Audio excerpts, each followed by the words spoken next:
Hello guys, welcome back to my channel শুভ সকাল মো ব্লগে তোমাদের অনেক স্বাগত আর ভালোবাসা জানিয়ে আজ একটা ব্লগ শুরু করছি আবারও। তো এখন আমি ভেজে নিচ্ছি আলুগুলো সেদ্ধ করে ভেজে নিচ্ছি, কারণ আমি এই রেসিপিটা শিখেছি জামাইবাবুর কাছ থেকে। ওদের বাড়িতে গিয়ে দেখলাম জামাইবাবু ভাত খাওয়ার সময় আলু ভাজলো, তো কী করে আলু সেদ্ধ বের করে নিয়ে ওগুলোকে পিস পিস করে কেটে ওগুলোকে ভাজলো, তো খেতেও দারুণ লাগছিলো।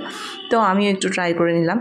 আর তার সঙ্গে আছে কলাইয়ের ডাল আর একটু পেঁয়াজ কুচিয়ে নিলাম, যাতে তোমার হচ্ছে আলু সেদ্ধ দিয়ে মাখতে পারি। তো একটা শুকনো লঙ্কা ভেজে নেব পেঁয়াজের সঙ্গে, ব্যাস খাওয়া হয়ে যাবে, দারুণ খাওয়া হবে। আলু সেদ্ধ, কলাইয়ের ডাল আর আলু ভাজা। তারপর দুপুরবেলায় কী রান্না করব সেটা জানি না, তো যাই হোক কিছু একটা রান্না করতে হবে। আশা করছি মাছ আসলে মাছ নেব, কারণ ছেলে পিলে কী বলতো মাছ ছাড়া খেতে পারে না। তো যাই হোক, এদিকে ভাতটাও আমি ফ্যানটা ঝরাতে দিয়েছিলাম, তো ভাতটা তুলে নিলাম, না হলে কী বলতো কাটা কাটা হয়ে যাবে। অবশ্য গরমের মধ্যে তো ভাত যদি গরম থাকে একটু নরম হয়ে যাওয়ার চান্সটা থাকবে, ওর জন্য ভাতটাকে তুলে নিলাম। যাই হোক, এদিকে আমি শুকনো লঙ্কা নিয়ে নিয়েছি, ওটাকে ভেজে নেবো। আর ওদিকে আমি ডাল করে ফেলেছি। তো রান্নাবান্না আমার কমপ্লিট হয়ে গেছে। আমি মাকে খেতে দিয়ে আর ছেলে মেয়েকে খাইয়ে দিয়ে চলে এসেছি আমি উপরে খাওয়ার জন্য। তো কী বলো তো গরম লাগছিলো, তো নিচে খেতে অসুবিধা, রান্নাঘরে তো ফ্যান নেই, তো আমি ওপরে চলে আসলাম ওর জন্য। আর খেতেও দারুণ হয়েছে ডালটা, আর মানে কী বলবো, কলাইয়ের ডাল আর আলু সেদ্ধ দারুণ খাওয়া হয়। আর এদিকে আমি রান্না করতে চলে গেছিলাম বলে সকালবেলায় ঘরদোর কিছুই গোছানো হয়নি, তো গোছানো বাকি আছে। তো একটু ঝাড়ঝুড় দিয়ে আর ঘরদোর পরিষ্কার করে নেবো এক্ষুনি। তো পরিষ্কার হয়ে গেলে তারপরে আমি তোমাদের সামনে আজকে সেই কথাগুলো বলবো যেগুলো আমি তোমাদের আজকে বলতে চাই। তো 14 বছর কী করে কাটালাম আর কিভাবে কাটালাম, তো সেটাই তোমাদের সঙ্গে শেয়ার করব। তো একদিকে আমার বিছানাপত্র গোছানো হয়ে গেছে, আর এখানে আমি একটু শোকেসটা মুছে নিচ্ছি, কারণ রাস্তার ধারে বাড়ি তো প্রচণ্ড ধুলো পড়ে। আজকে এখন যদি মুছি আধ ঘন্টা পরে ওই জায়গাটা ঠিক ধুলো জমে যাবে। তো আমি এগুলো পুছে বই খাতাগুলো আবার ওখানেই গুছিয়ে রেখে দেবো, ছেলের বই খাতাগুলো।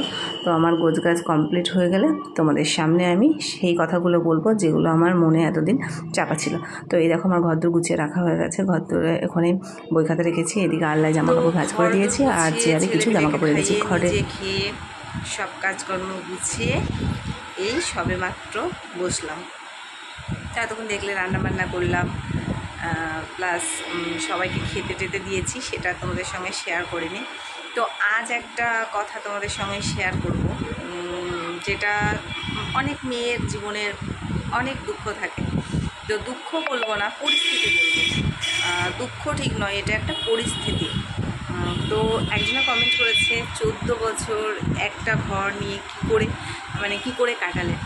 তো 14 বছর একটা ঘর নিয়ে কী করে কাটালাম সেটা আজকে তোমাদেরকে আমি বলবো। তো আমার বিয়ে হয়েছে আর 14 বছর হয়ে গেছে, আর এই ঘরটাই আমার কাছে সব, মানে আমার একটাই ঘর। আমার শাশুড়ির 3টে ছেলে, তো 3 ছেলের 3টে এরকম ছোটো ছোটো ঘর। তো 3টে ঘর যেহেতু, তো আলাদা কোনো অপশান নেই। আর বাড়ি করার মতো কোনো দিন এই চিন্তাভাবনাটা মাথায় আসেনি। অনেক অসুবিধা হয়েছে, কি অসুবিধা হয়েছে সেটাও তোমাদেরকে বলছি। তো এরকম কি, এবার সবসময় তো হয়ে ওঠে না যে মানুষের পরিস্থিতি থাকে না যে ঘর করে ফেলবো। এবার ঘর করে ফেললে তো মুখের কথা না, তার জন্য প্রচুর টাকা লাগবে, সেই সামর্থ্যটুকু আমাদের নেই। সে যাই হোক, তো মানে এখন চেষ্টা করছি, যদি হয়, যদি করতে পারি, সেই ভাবনাটা চলছে। শুধু ভাবনাই চলছে, ভেবো না যে করব, জানি না, করলে অবশ্যই তোমাদের আগে জানাবো। তো যাই হোক, 14 বছর কী কষ্ট করেছি সেটা তোমাদেরকে বলি। প্রথম যখন বিয়ে হয়ে এসেছি এই বাড়িতে, শ্বশুর বাড়িতে, তো প্রত্যেকটা মা বাবা, সে বড়লোক হোক গরিব হোক, সবাই নিজের মানে ছেলে মেয়েকে প্রচুর আদর যত্নে মানুষ করে। সে যদি খেতেও না পায় না, তবু তার ছেলে মেয়েকে সে সেই মানে একটা বড়লোকও যেভাবে মানুষ করে, একটা গরিব মানুষও ঠিক সেইভাবে মানুষ করে। হ্যাঁ, হয়তো অত সুখ স্বাচ্ছন্দ্য দিতে পারে না, কিন্তু মানে যতটা পারে নিজের সামর্থ্য অনুযায়ী সেইটুকু দেওয়ার চেষ্টা করে। তো যাই হোক, আমি একটা মধ্যবিত্ত পরিবার থেকেই এসেছি। তো সেখানে আমাদের যাই হোক, আমার বাবা কোনোদিন খাওয়া দাওয়ার কোনো অভাব আমাদের দেয়নি। আমার বাবার পরিস্থিতিটা যে মানে আমার যখন বিয়ে হয় পরিস্থিতি অতটাও ভালো ছিল না, কিন্তু আগে আমাদের পরিস্থিতি যথেষ্ট ভালো ছিল।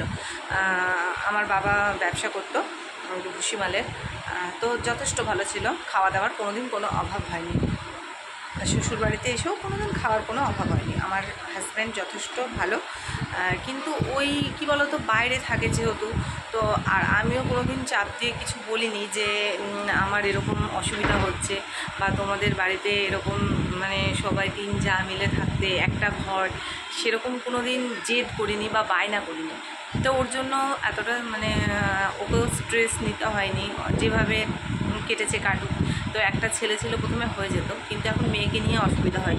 এই একটা ঘরের মধ্যে এই 4 জনের জামা কাপড় কীভাবে হয় তোমরাই বলো। তো শুধু একটা ঘর আর জাস্ট একটা ছোটো বারান্দা।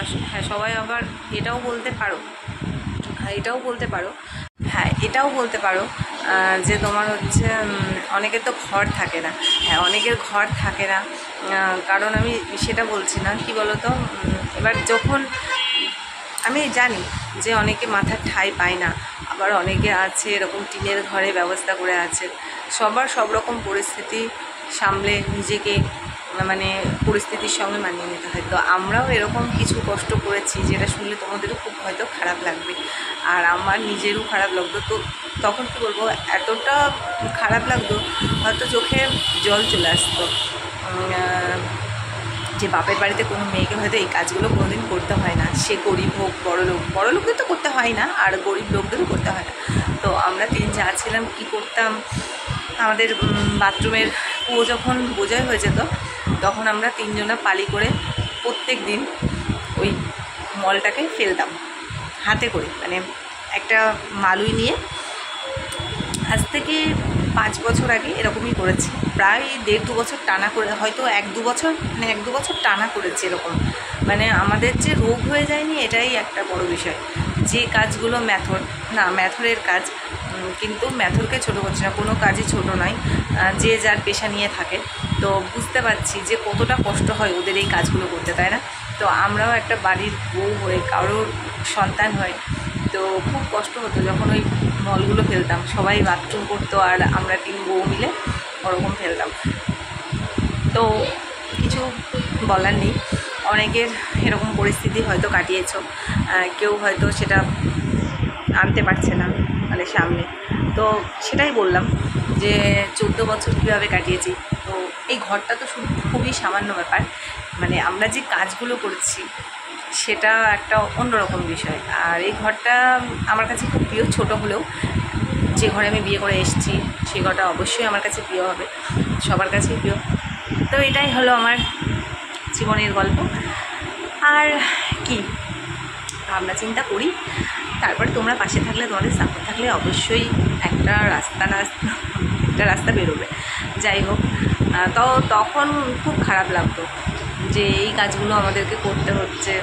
আর হ্যাঁ, আমার হাজব্যান্ড যদি বাড়ি থাকতো, অবশ্যই আমি বলতে পারি যে আমাকে কিন্তু এই কাজগুলো অবশ্যই করতে হতো না। কারণ কি বলো তো, অনেক সময় হয়েছে হয়তো পাওয়া যায়নি, আর অনেক সময় আমাদের বাড়ির মানে ছেলেরা গুরুত্ব দেয়নি। তো এই কারণেই এই কাজগুলো হয়েছে। আর আমার শ্বশুরমশাইও সেভাবে গুরুত্ব দিত না, কিন্তু এখন সেই পরিস্থিতিটা অনেকটা শুধরে গেছে। কীরকম, যে সবাই নিজের পায়খানা করে নিয়েছে, মানে আর আমরা ওই পুরোনোটাই ইউজ করি, কিন্তু আমাদের কুয়ো আবার নতুন করে করা হচ্ছে। তো এই অসুবিধাটা এখন আর হচ্ছে না, এখন এইভাবেই চলছে। উপরে ঘর আর নিচে একটা রান্নাঘর আছে, সেটা দিয়েই চলছে এরকম। আর উপরে কি একটা সুবিধা না, কী বলতো, খুব অসুবিধা হয়, ছেলে মেয়েকে পড়াতে অসুবিধা হয়। যেমন ছেলে উপরে পড়ছে কি পড়ছে না আমি সেটা জানতেও পারছি না, আমি নিচে রান্না করছি, এই অসুবিধাগুলো হয়। তো এটা সবার হয়, হয়তো অনেকের হয়, কিন্তু এগুলোও মানিয়ে নিতে হবে। তাই বলে বাড়ি ছেড়ে চলে গেলাম, এখন একটা জায়গা নির্দিষ্ট না হলে তো আর যেতে পারবো না। তো যাই হোক, আর বেশি কথা বাড়াবো না।